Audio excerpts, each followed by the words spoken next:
And we'll get everything set up over here. We're going to talk a bit about central sensitization this week, using a case study as a jumping off point from one of my patients that I originally saw earlier, a couple of weeks ago. All right, looks like we are getting on board here. We'll give folks a few minutes to come in. And in the meantime, let's see what's notable for this past week. My Facebook account. I was one of those that happened to get shut down for whatever reason. I think there was a big hack on all the Meta platforms this past week, and I wound up losing access to my Facebook page for a couple of days, and it was nice. But yep, we're back now and we can play in this kind of an environment. Let's see, last weekend after I got off of the Zoom call here, the following day had a lovely presentation with Glenn Harris's group MSK Plus in Toronto. Glenn is coming on now, it looks like. Welcome in Dr. Harris. Welcome in Glenn. Yeah, we had a lovely symposium that he hosted last weekend. I was one of the presenters for that. At least from my vantage point, came off all right. I had to leave rather abruptly. I hope that didn't last week didn't create any problems, Glenn. Literally 30 minutes before I was supposed to finish, I got a knock on the door. My dog was barking, and the knock was because the cleaners for our Airbnb that is in our basement were noting that there was a water leak. So for 30 minutes while I was, trying to power through on the course, water was pouring into my basement. So as soon as I finished up with that, I abruptly signed off. I apologize for that, but then ran out and had to engage in some weekend plumbing and restoration there. Let me see if I can get you off of mute there. Get your I didn't hear anything you just said there, Glenn. Yeah, we could not hear any change in your voice or your presentation style. So Yes. I think that you should be on the show on Sunday night at the Oscars. Yeah, never let them see you sweat, right? I really enjoyed your presentation. Thank you so much for that. Oh, thank you, Glenn. I We've appreciate received the some opportunity. amazing feedback for the whole weekend. So Oh, good, good. And hopefully we can leverage that a little bit to some future presentations as well in person. I know we were talking about getting something together for Toronto in November, and we'll try to firm up a date for that. More more upcoming presentations as well. April 20 and 21, I'll be in Portland, Oregon, right here in my hometown, for the upper quarter course, 12 hours of in-person continuing education.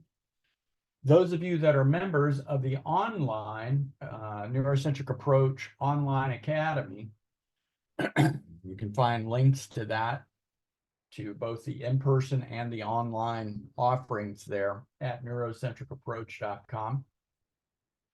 Those of you that are lifetime members at the NeuroCentric Approach Online Academy can join us at the in-person course for $100 off.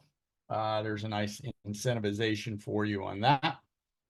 So please do join us at the Portland course, April 20 and 21.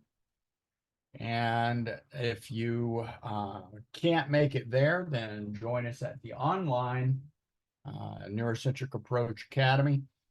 You get 35 hours of continuing education, online continuing education there. And we meet regularly. The members get a chance to come in over here, and we have a little Q&A and case conference kind of support, you might say, so that people that are just getting their feet wet with this kind of process can learn to incorporate it a little bit better and use clinical reasoning skills to move right along in the onboarding process with it. Okay. Let's see. I think what we will launch into today, some of you that are over on the evidence-based chiropractic forum online, Mark Bronson's page over there, 12,000 members strong on Facebook. I posted a post this morning about a case study that showed up in a relatively small journal, but it came into my PubMed feed. It's a little bit disconcerting. It's another one of those cases where spinal manipulation, which the authors also referred to in this case as a spinal adjustment, was associated with a spinal accessory nerve injury. This was a single case report, and a bodybuilder whose personal trainer had claimed to have some chiropractic manipulation expertise. And what that involved, apparently, in this situation was this rather thick human was laid prone on the floor, and I assume, judging from the injury, their head was turned, and this well-meaning, untrained personal trainer stood on his back with his feet and thrusted. And the authors of the case report subsequently saw this individual several months later, and by this time, owing to the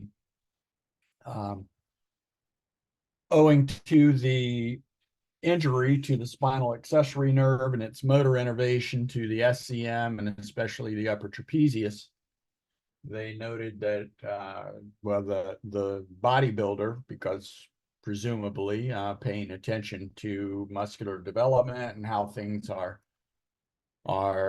working there and how they are aesthetically appearing, was noticing that he was having some muscle loss in the upper trapezius on that particular side. Luckily, it looked like after several months of treatment they were doing on him there, they were able to get about a 50% improvement in muscle bulk. So that's decent, but it was disappointing in that they then decided in their discussion section to talk about this as they start to describe chiropractic and chiropractic manipulation. And that sort of gives the public or anyone else reading that an idea that what was done to this individual was chiropractic manipulation. That's another one of those bummers that we not uncommonly see in the literature with adverse effects to spinal manipulation or other kinds of manipulation, that the perpetrator of these events, I believe the numbers are upwards near 50% of these case reports and case studies are not chiropractors. They are typically untrained people who are trying to do their buddy or their girlfriend a solid and give them some sort of spinal manipulation. I personally have probably seen 3 or 4 female patients over the years who had injuries in their upper thoracic spine and lower cervical spine from well-meaning boyfriends who gave them a huge bear hug and wound up causing injury to their back and such. So yeah, one more time where the profession kind of takes it a bit on the chin here, but hopefully there'll be some response to that, and we'll get a better understanding of why an individual who is a personal trainer sees it appropriate to stand on someone else's back and jump up and down. And hopefully others that are considering that will be appropriately discouraged. Okie doke. So as folks are continuing to join us on here, welcome in TJ, welcome in Alex. To this weekend, I think what I will focus on this time, I'm going to loop back to a case that some of you may have seen. Hello, Aaron Montgomery. Nice to see you jump on here. Thank you for your recent add-on to the R2P club. We got R2P over here and R2P over there. Tyler's taking part in R2P at the national level now a bit, and so is Aaron. So I appreciate you guys for your stand-up work there. A couple of weeks ago, I brought to you a case study about a female patient, 52-year-old with neck pain, a complaint of burning pain across bilateral upper trapezius from the back of her neck up into the posterior aspect of her head. And this had occurred, was persistent 3 months after an anterior cervical disc fusion. Important to note that I don't want it to infer as I talk about this, that isn't a solid surgery in the right circumstances. It is in the right circumstances. And in this person, it may have been in the right circumstances. I'm just reporting that she's one of that roughly 13 to 15% of people that have persistent ongoing chronic pain after that procedure. So to discuss a little bit about her original case presentation, she was seen by her surgeon after this, complaining that she was still hurting quite a bit back here in this area. Now, mind you, the surgery in her case was coming off of the endpoint was on the left anterior side. And those of you who are familiar with the surgery know that they will put retractors in and open up that area, and they're going to be pulling the SCM back. And we know from our work at NCA that the SCM and that general area of the mid belly behind the SCM, Erb's point, we have the cervical plexus there and the nerves that we commonly will see affected from Erb's point, namely the greater auricular, the lesser occipital, the transverse cervical, and the supraclavicular, all can be affected when Erb's point is in some way, form, or fashion troubled. In this case, I suspect that there is a combo platter at play here, owing to the chronicity of her symptoms beforehand, possibly even, although I have to admit ignorance here in this particular patient's case, but I'll mention it so that you guys can keep an eye on it. In our patients that have long-term opiate prescription, the duration of the opiate use and the withdrawal from the opiates can cause a central sensitization process. And part of that is owing to the activation of the microglia cells, primarily, as I understand it, the astrocytes, although I believe the Schwann cells have also been implicated in this. but essentially the use of opiates in those in long-term, the long-term use of opiates in those cases can literally result in the microglia being attracted to the area and almost cementing, if you will. That's probably a poor choice of words here.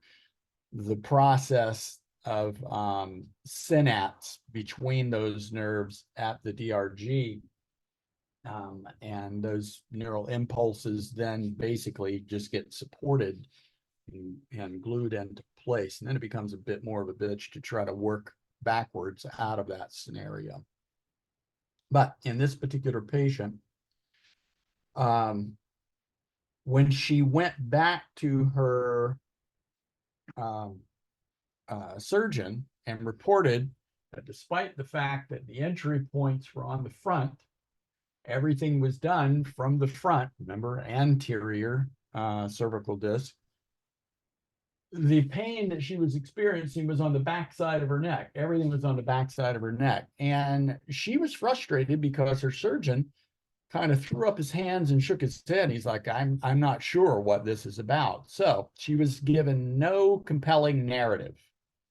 And those of you that are listening to this because you play with pain on a day in, day out basis, you know that narrative is important. If the patient doesn't feel like there's a rhyme or a reason behind their pain, then their mind's going to try to fill in the blanks, and that's part of that central sensitization process.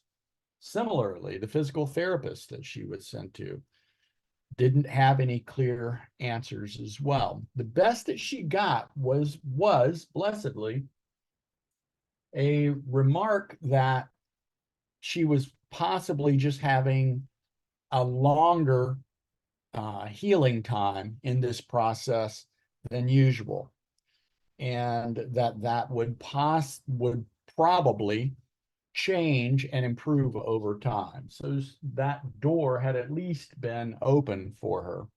So in this particular case, the exam, her index movement was cervical flexion and contralateral flexion. And it was an opening angle pain. So it wasn't didn't appear to be joint based. It was on the back side or the opposite side of her neck where she was feeling her symptoms. And there ain't all that much neurology that can be associated with a very superficial pain in that area, the likes of which she was describing. At that level, it's probably either going to be posterior rami coming off of the upper thoracic spinal segments, or it's going to be the supraclavicular nerve coming off of the cervical plexus up at C2, C3 region. So when I went in to that area on the index and I provided a little dermal traction, both over Erb's point. Over Erb's point, she had about a 50% reduction in pain with that index movement. And when I skin rolled a distal to Erb's point to try to find which of those four superficial nerves might be most affected, the supraclavicular came up, and that correlated with her pattern of pain report. So I skin rolled through that area over the supraclavicular nerve, right over her upper trapezius. And mind you guys, this is probably a lot of the upper trapezius trigger points that we think we're treating.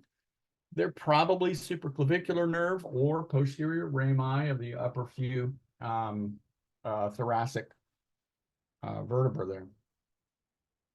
So when I skin rolled over that area, she had hyperalgesia, almost, I would put it on the edge between hyperalgesia and allodynia, because after that, I could just stroke with a non-noxious stimuli over that tissue, and she reported pain. So remember, the difference there is a hyperalgesia is a stimulus that's provided that might be mildly painful in an individual is reported as moderately to markedly painful. And allodynia is a non-noxious stimulus like a stroke over that area that is reported as painful. So at that particular point in her treatment, she had noted in her history that she consistently got worse when her physical therapist did manual therapy in that area. And the worsening could last for a day or two after her treatments. And she had stopped going to physical therapy as a result. And she found that she was starting to feel better when that area wasn't constantly being manually manipulated. And that gave me, some heads up to the possibility that I might actually make her worse with any kind of manual input. That said, and owing to my biases on dermal traction method and trying to keep that a bit on the non-noxious side, or at least going more superficial before we start going deeper or tugging more vigorously, as Justin used to call it, stage 2 tugging, or doing, a more noxious transverse nerve mobilization at those levels. I just kept it very superficial and didn't spend very long there. But after about 5 minutes or so, she kind of closed her eyes and she said, "Yeah, it's happening." And I was like, "Is it starting to wind up?" And she's like, "Yeah, it's the pain's starting to come up." And at that particular point, I asked her, I said, "Well, when it gets to this point, do you know of anything that will take it down a notch?" And she was like, "No, I just have to tough it out, and possibly I have to take some muscle relaxants when I get home." So at that point, I asked her, I said, "Okay, what is your pain level right now?" And she had gone from a 2 up to a 4. And I said, "Okay, let's try to see if we can get some input that will help you with the pain when it ramps up like this."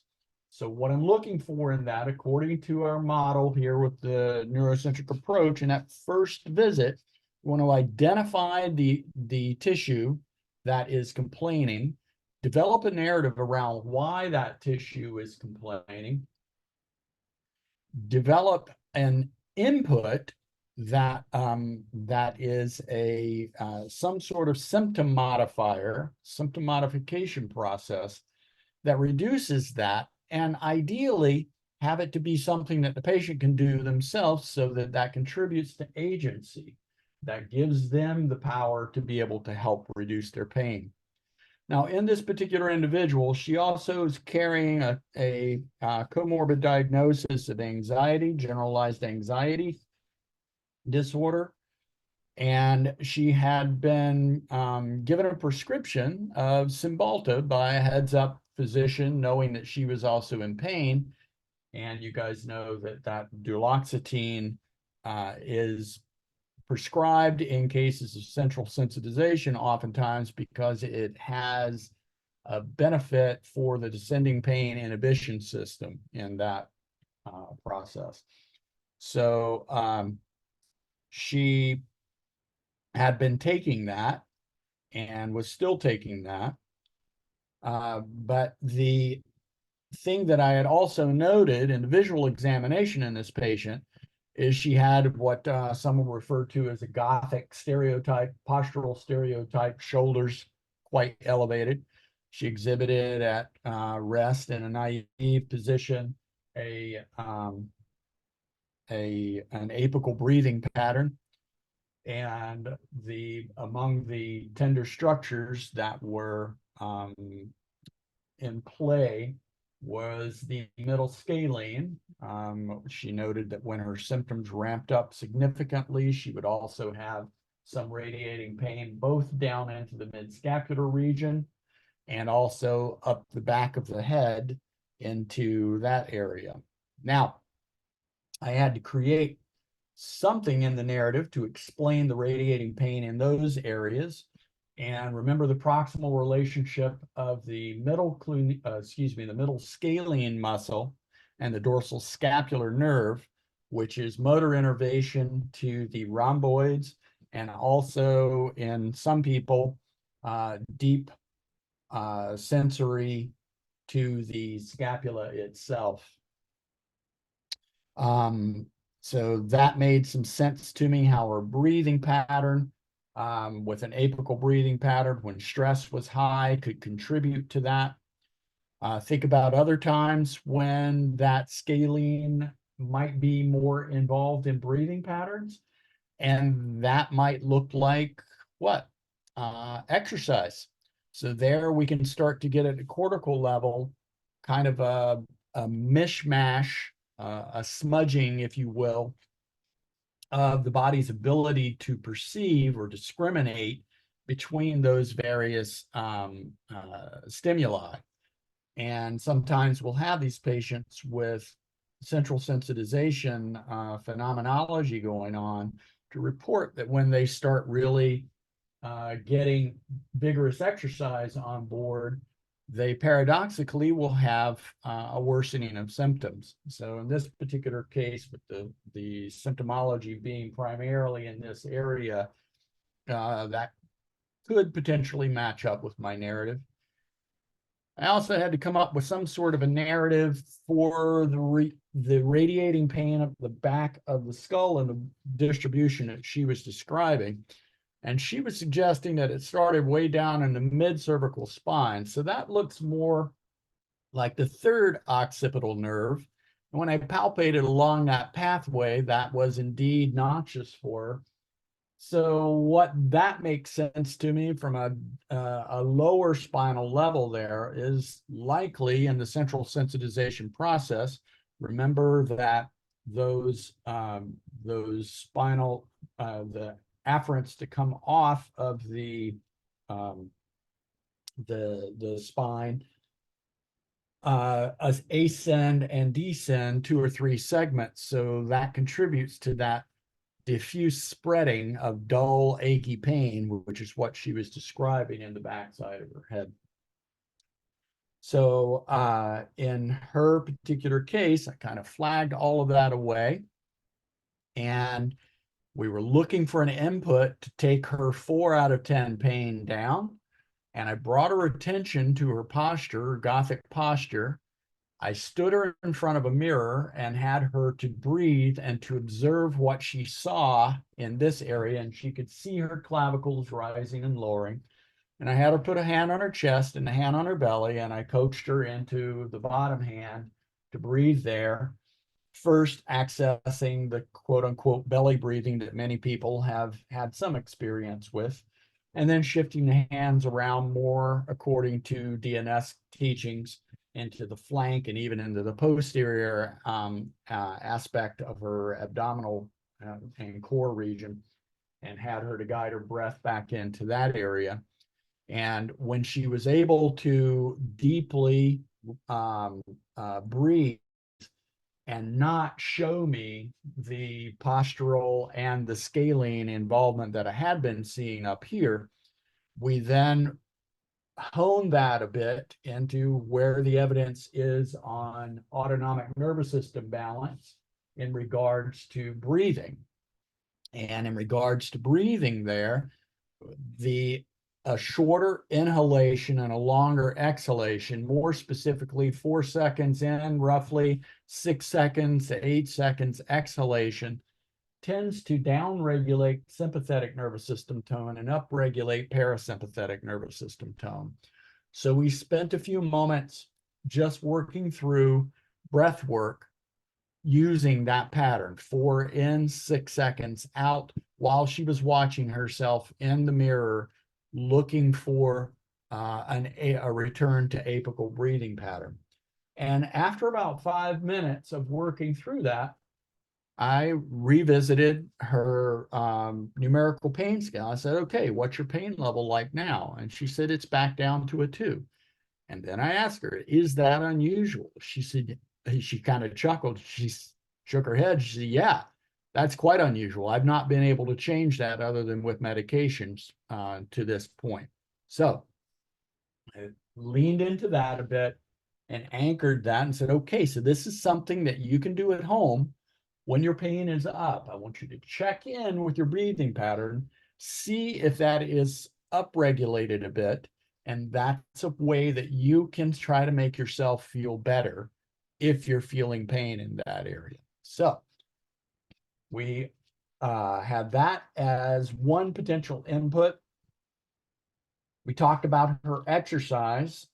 She had been trying to get through HIIT workouts and was, she was willing to accept, she had been quite physically fit beforehand, and she was willing to accept some pain after her workouts in exchange for the fitness that she would be able to get with her workouts.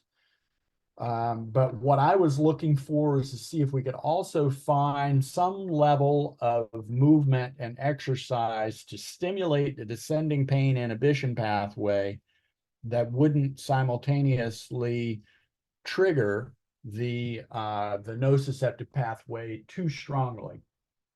So we talked a bit about various exercise inputs that she had found that were non-noxious. I asked her how walking was, and walking was non-noxious. So I greenlit her to a walking program as much as she wanted, and to tolerance to increase that just a wee bit.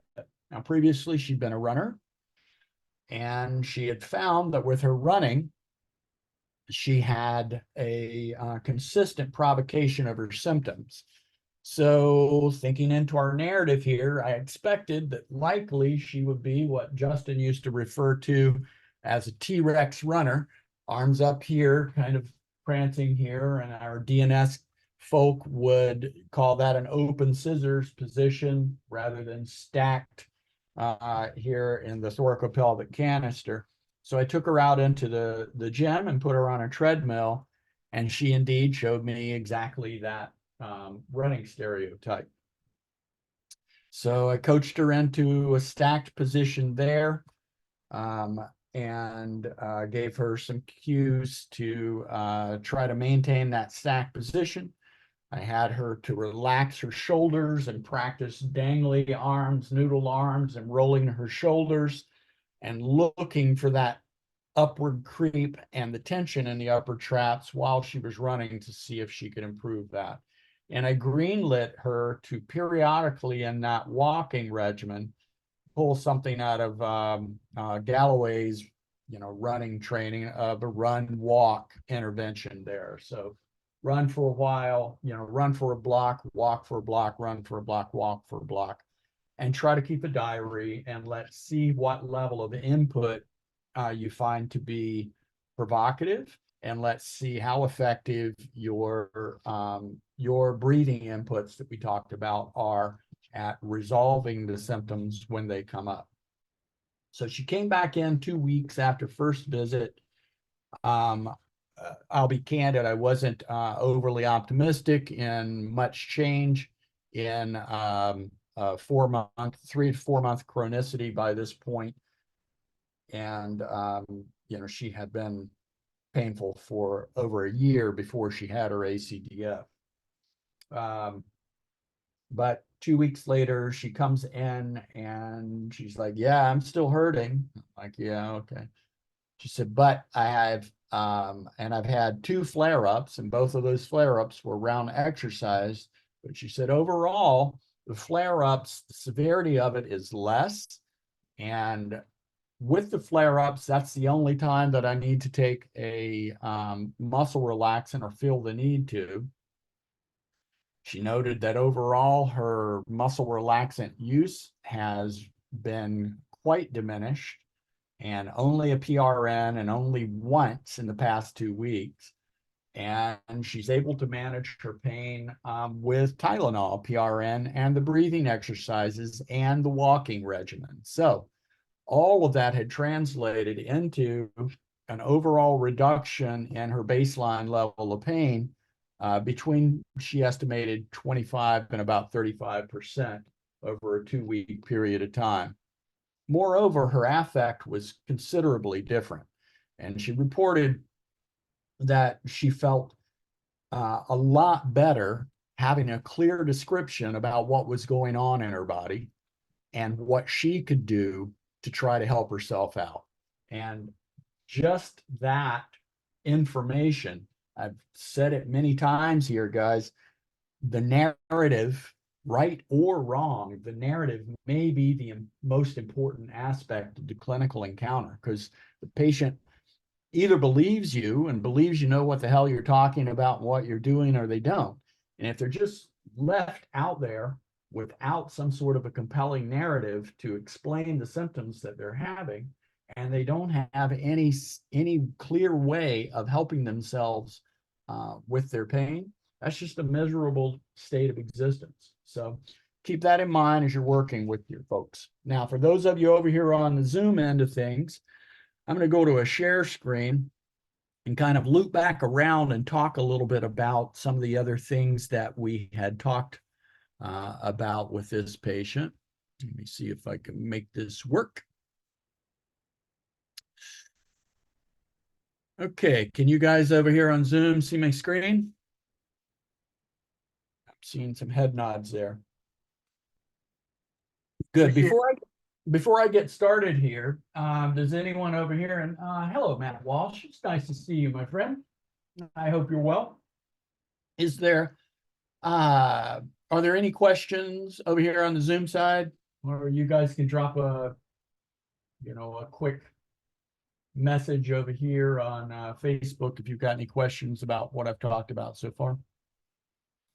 I see somebody dropped something in chat. That's okay. No questions there.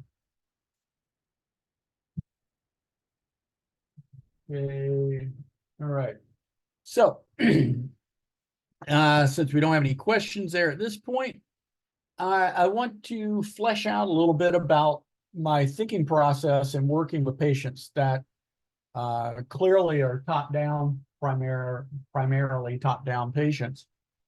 And the first place that I kind of lean into is the intersection in the pain psychology literature and the type of work that we do in a manual therapy-based practice. I see several LMTs dropping into the feed over here on Facebook.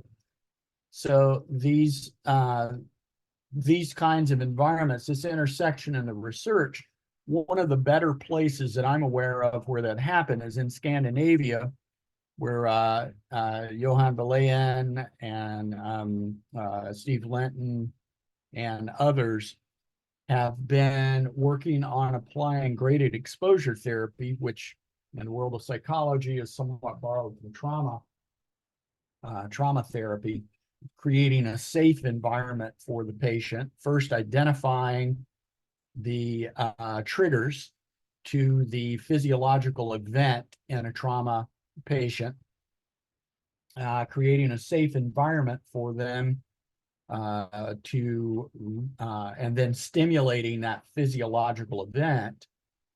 In the case of trauma patients, a common way that they will do that will be to have them rebreathe their air in a paper bag. And that changes the blood gases, and it creates the physiological events that are somewhat similar to a panic attack. And then in those circumstances, teaching the patient the breathing kind of work that I was talking about with my patient, 4 seconds in, 6 seconds out, and so forth. And we try to down-regulate the physiological manifestation there and give the patient a locus of control to manage those physiological symptoms of anxiety and a panic. Now, in manual therapy and exercise therapy environments, Valayan and Linton primarily were working with, most of their research that I'm familiar with describes fear avoidant behavior associated with people with chronic lower back pain. And they basically toss them into the deep end of the pool and have them in a quote unquote safe environment pick up heavy milk crates full of progressively heavier and heavier material. And then they have them put them on a shelf. Those of you, this slide that I'm showing you over here on the Zoom, several of you guys have already done the clinical companion to fix your own back course that I do and know that this is a slide from that particular course. Those of you that aren't members of the NeuroCentric Approach Online Academy, those of you that are on that online academy, that this entire course, Fix Your Own Back course online, is an 8-hour offering for members there as well. But this graphic from Valayan and Linton and et al.'s book, Pain-Related Fear, is a good example for us to use for our patient. In her case, she had had injury and from her surgery. She had a pain experience, and she had moved over into the pain catastrophizing, pain-related fear, avoidance, and hypervigilance, and then the disuse, depression, and disability cycle. And that was because of the lack of a narrative there. When she came in, I tried to give her this off-ramp here to reduce her fear, to move her into a sense of confrontation rather than avoidance, and to help hold her hand in that recovery process. And part of what we can lean into there with this particular patient was she previously was a very vigorous, vigorously active person who did weight training, who did distance running. She'd run several marathons and such. So the way that I like to describe it and work with patients on that, when I take that history and I find out what their prior sporting history, their prior movement history is, dance, yoga, Tai Chi, whatever, I want to flag that in my own mind as a way to speak to that patient. The way that I view that is it's like a movement vocabulary. And I can try to leverage that movement vocabulary by going back into that ways of moving and ways of speaking about movement that already kind of make sense to the patient. I don't have to hone a new exercise protocol for them if they already have a movement protocol on board from somewhere else that I can just go in and maybe turn the heat up on a little bit so that they can use more familiar movements to go back and get some kind of graded exposure in this case. And in her case, she really wanted to get back to running. So that was part of where I was going. So I wanted to use the breathing stereotype in a running environment. I wanted to talk about how to run and various different ways of running and that kind of stuff. So that helped get her a bit more easily into this confrontation status instead of loading her up with a bunch of corrective exercises that she would have to learn brand new for me because I'm, some sort of egghead, pin-headed, therapist, doctor of some sort that is, telling her that corrective exercises are where it's at. And I don't want to make her better at corrective exercise. I want to correct something and get her back to doing the things that she wants to do. Now, a quick review of the central sensitization process is worth taking a moment here and exploring before I talk about some of the specific inputs that I did at each one of these points. So you guys will recall that we've got our peripheral afferents that on windup, and these are often C fiber afferents and A delta polymodal neurons that have been switched over into a nociceptive from a mechanoreceptive baseline. And those fibers they cruise in through the dorsal root ganglion. Here's a point where we can oftentimes get a bit of windup, but then we have a first order neuron to a second order neuron in lamina 2 of the dorsal horn. And that synapse that between the first and second order neurons there is one place where we'll get wind up. And the way I explain this to patients when we need to get into the minutia and talk about it a little bit, and she wanted this minutia, by the way, it's worth asking whether they do want that or not.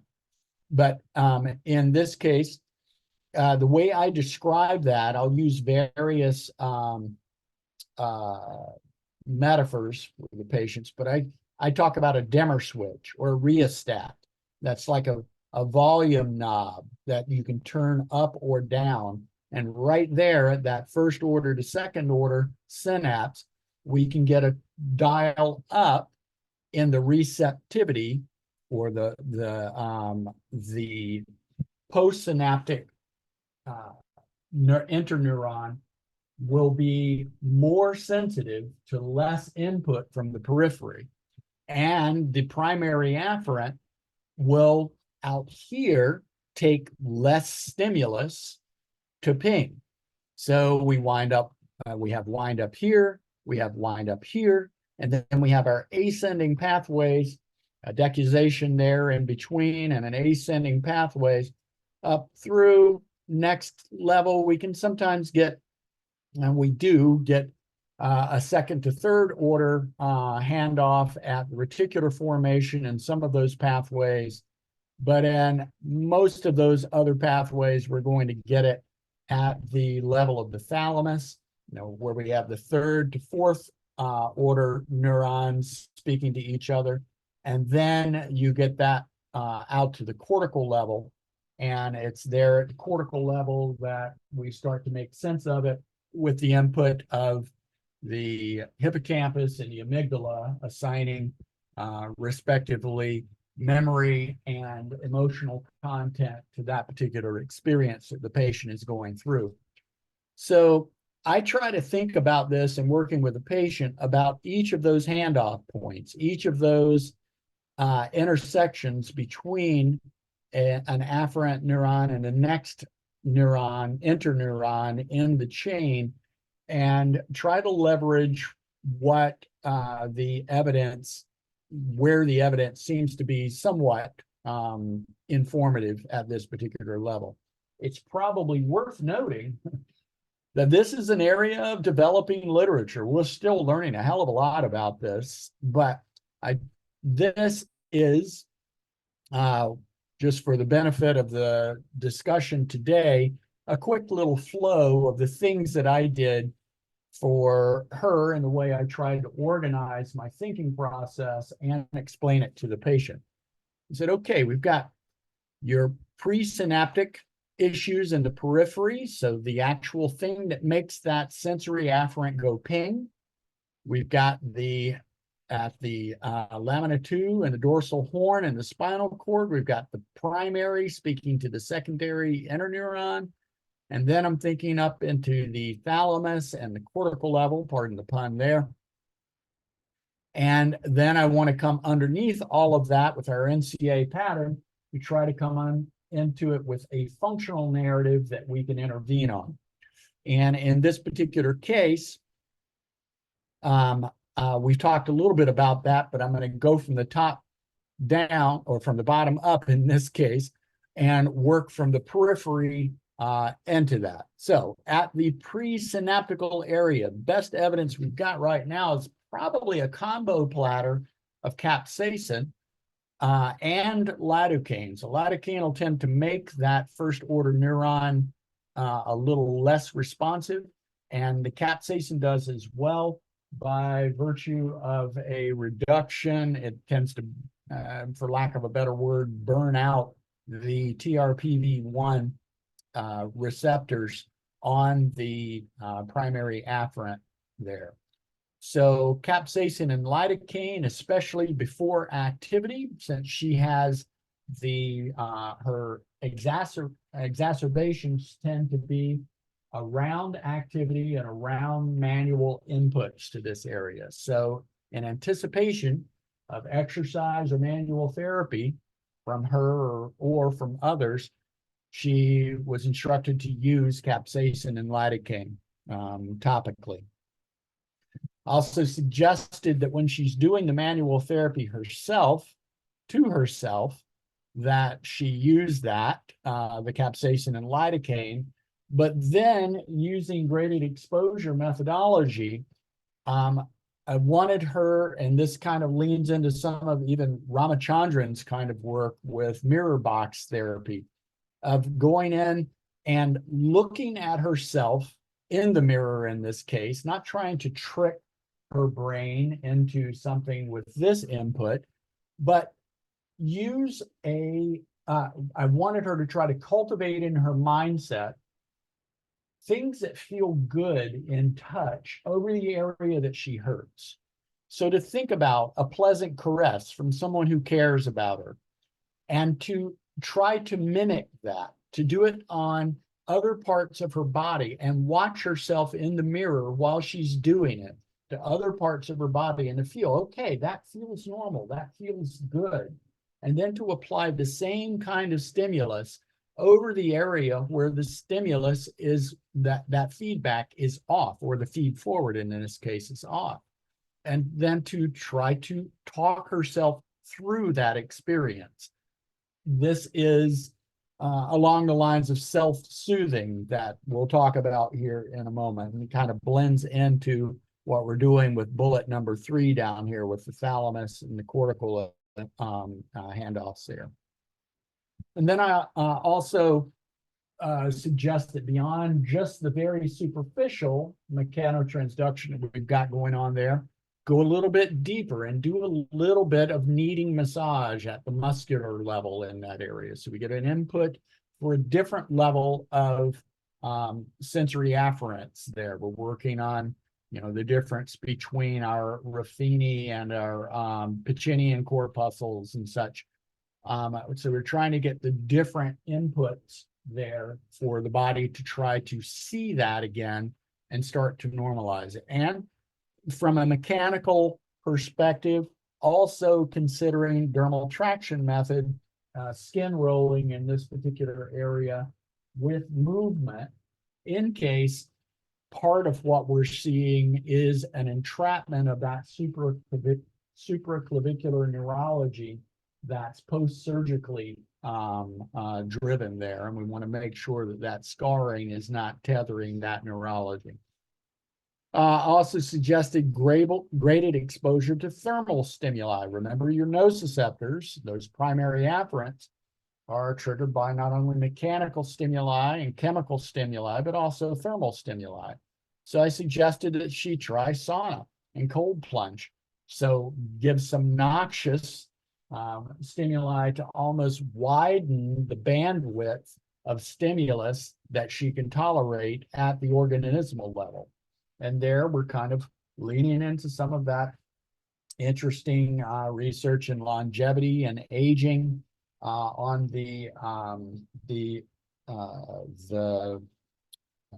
what's it called, the integrative stress response, the ISR, and activation of some of those interesting pathways and our ability to dampen that down. Basically, it's hormetic stress, and we're just trying to make that individual a bit more resilient to those kinds of stressors.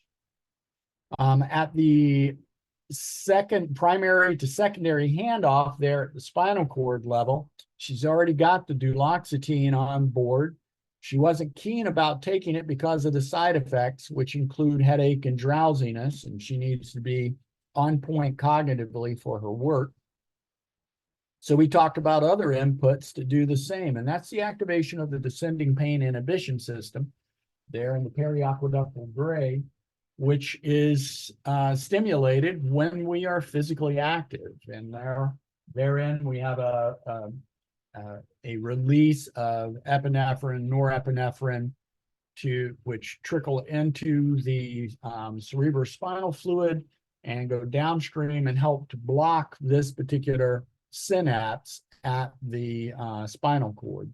So we talked about the reasoning for doing that, and again related it back up here to the things that we talked about here with the topicals, and suggested that before she goes out and does her exercise, in this case, we've typed it out to walking as being non-noxious and working that dimmer switch, if you will, by occasionally running a little bit, then taking a good diary of exercise to try to find out where that edge is, and then work that edge in the same way you would putting together a good progression plan for an exercise program for your patients or clients.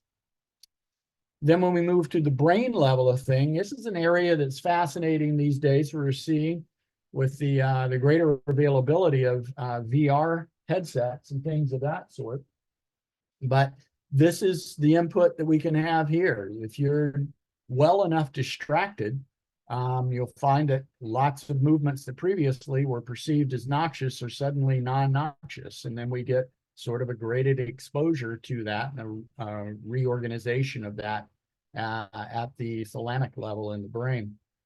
The other thing that I was leaning into here, since she didn't have a VR headset and really wasn't all that interested in going out and spending several $1,000s to get one, this was what I was talking about with watching herself in the mirror, giving herself a good talking to about this is not noxious, this hurts, but I can see that this is not harmful, and to talk herself through it, to self-soothe.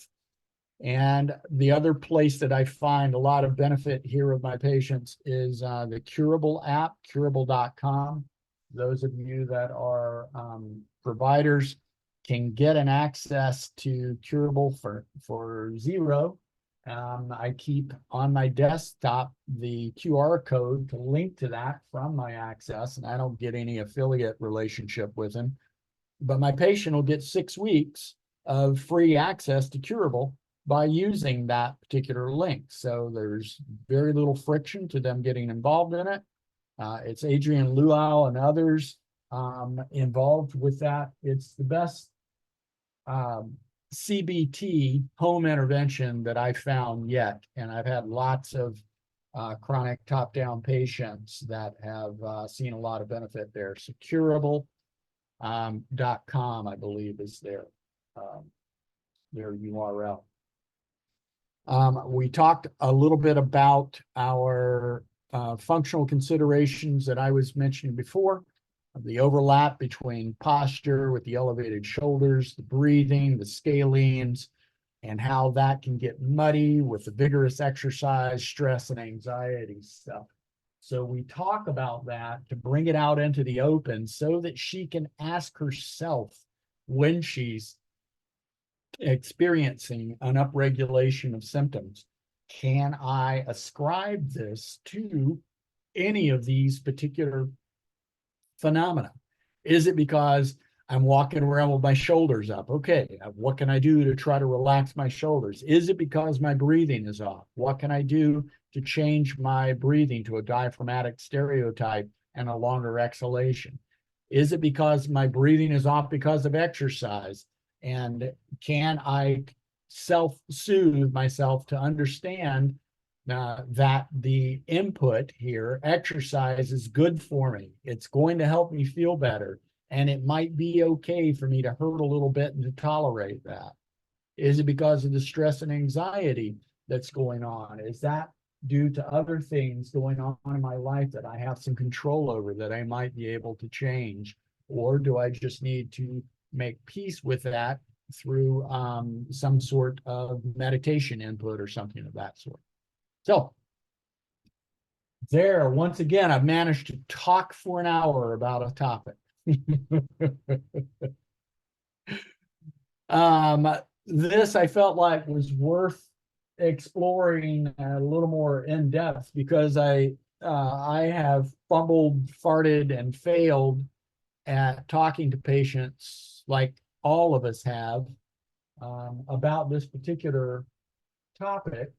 And ultimately, the patient on the back end of that says, "Oh, you mean it's all in my head?" And then you're like, "Damn, I got to get better at this." And this is an example of one that went well. They don't all go well for me on this, but this is an example of my my narrative and how I constructed it and why, and how the patient received it, and it seems to be going well. I'll keep you guys apprised of it as we go along. Did you guys have any questions over here on Facebook, or did you guys have any questions over here on Zoom? Those of you that like this, we do this every week, 9 a.m. to 10 a.m. and on the Zoom over here, Facebook over here. The folks on Zoom can talk to me directly if they want to. That's a privilege of being a member at the NeuroCentric Approach Online Academy. You guys can explore that. Go to neurocentricapproach.com. You'll find those online courses available to you by membership. You'll also find a link to the upcoming course that I will be doing right where Matt Walsh is located, Evolution Healthcare and Fitness, right here in Portland. That'll be April 20 and 21. And that is the upper quarter course. We'll be covering things like this upper quarter stuff. Tyler, I see you on mute for something there. Yeah, I guess one of my questions I had was how long in terms of, how long after an initial onset of symptoms do you start to, I guess, categorize patients in this area? Like, is there where maybe you lean a little bit heavier into a top-down process versus a bottom-up process? As you know from the way that I frame conversations around this in the clinical companion to Fix Your Own Back course, I do have a bit of a bias, and I can get a little bit cheeky on this, and I can even piss off some of my colleagues that are a little more heavy leaning on the brain-based pain phenomenology. I've been reading into this literature from the get-go as we were starting to come around to some of this information back in the late 1990s and early 2000s. I was fortunate to have a real top shelf neurophysiologist and neuroanatomist as my teachers at Western States, legitimate researchers in those worlds. And they were working exposing us to the edges of that literature at that particular point in time. So I've seen this go from a very popular thing where top-down interventions have gone from no understanding to suddenly everyone in physical medicine and allied professions like manual therapy, body work, etc., start to become better aware of it. And then, over a period of time, it seemed like many of us on the manual end of things were rushing headlong to try to change our inputs to be more cortical instead of manual from the periphery in. And I would, I cite in the course the requests from the big folks in pain psychology, like Dennis Turk, and others, authors on these Bibles in pain that we read, that are imploring us in physical medicine to be better about finding what commonly is an ongoing, unexplored, nociceptive input from the periphery. And this is part of what I'm trying to do with this neurocentric approach, because my conceptualization of this is that the unexplored peripheral nociceptive ping is often a nociceptor of some sort that is continuing to ping for some reason. And sometimes, as in the case we talked about today, that's a top down. And in this particular case, it's likely a bottom up as well, because there is likely a neuropathic pain component that is also ongoing here. It is also a possibility that there is neural entrapment from the post-surgical procedure or the post-surgical healing. So, and as to the way that I speak about it in that coursework, to answer more directly your question, Tyler, every single person that comes to see us for pain has a top-down issue that is going on. The question to my mind is whether it's worth talking to them about.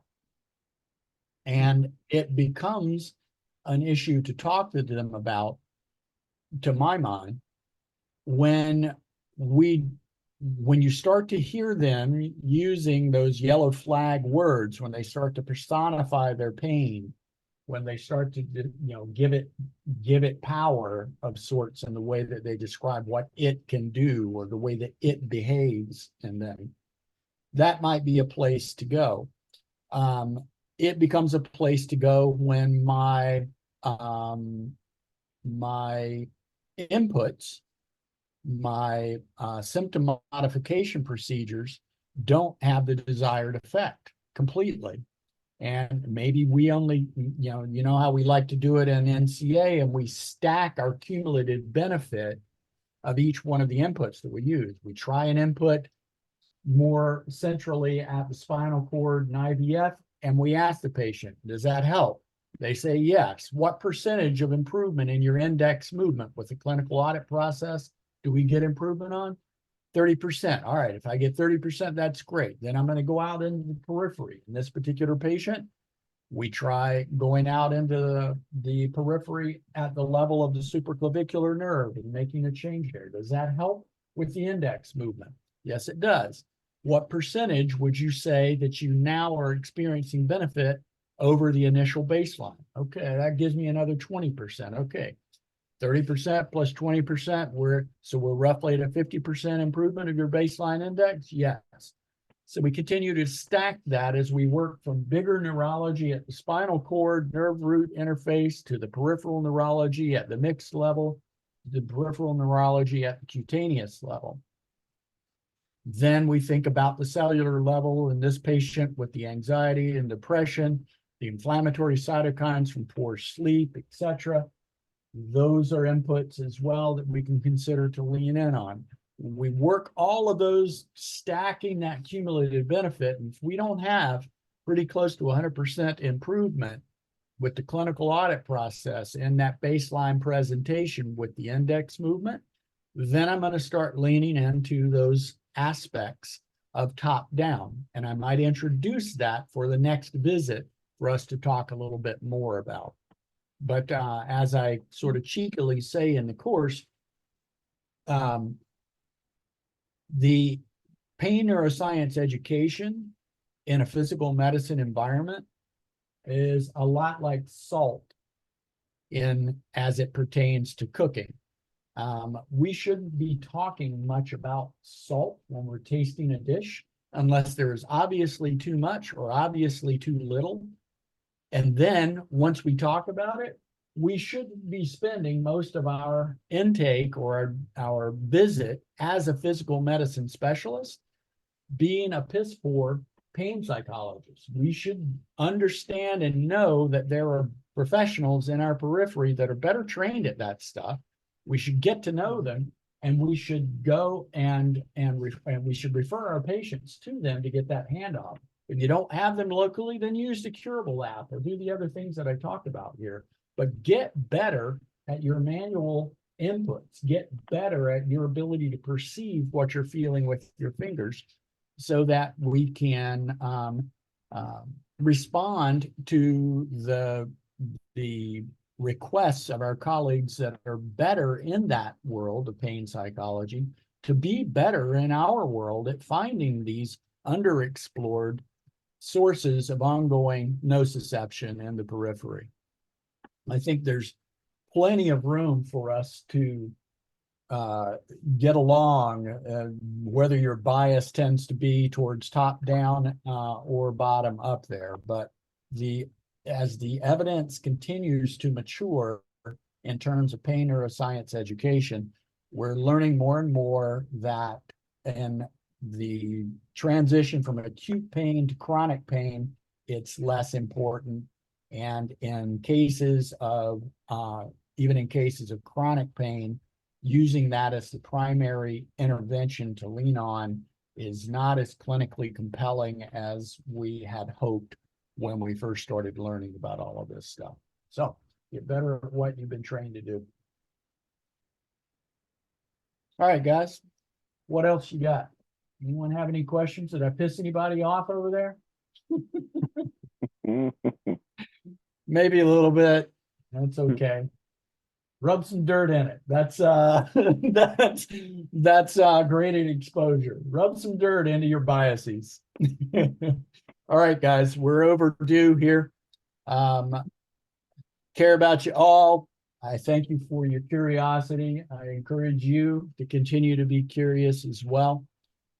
I encourage you to be with that curiosity to also maintain your compassion and to leverage the things that you're learning to help people out there. So get out there, get busy, go help some people. I'll see you guys next week. Be well. Thanks, Doc. Right on. Thanks, Philip. Right on.